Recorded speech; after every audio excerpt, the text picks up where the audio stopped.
চন্দনা, মটরশুঁটি। বড়মশাই তো মটরশুঁটিগুলো দিয়ে মনে মনে ভাবছে যে মটরশুঁটি আজ কচুরি বানাবো।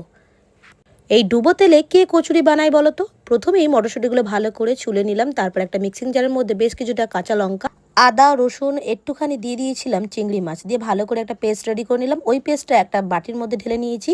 এখানে হলুদ গুঁড়ো, লবণ, ধনের গুঁড়ো, জিরের গুঁড়ো দিয়ে ভালো করে মেখে নিলাম। অল্প একটু বেসন দিয়ে, বেসনের ভাগটা একটু কম দেবে বন্ধুরা। এবারে গ্যাসের উপরে কড়াই বসিয়ে দিলাম, বেশ কিছুটা দিয়ে দিলাম সাদা তেল। তোমরা চাইলে এখানে সরষের তেল দিয়েও বানাতে পারো।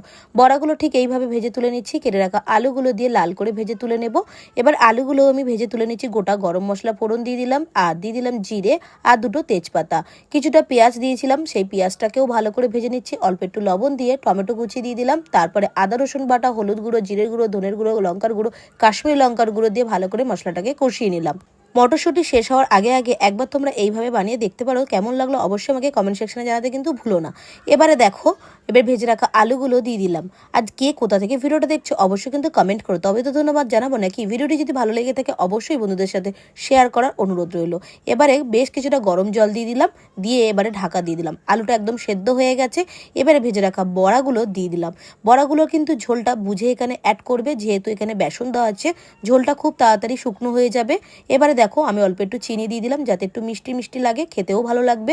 এবারে গরম মশলার গুঁড়ো দিয়ে নামিয়ে নিলাম। ভাত বা রুটি বা লুচির সাথে দারুণ লাগে। বা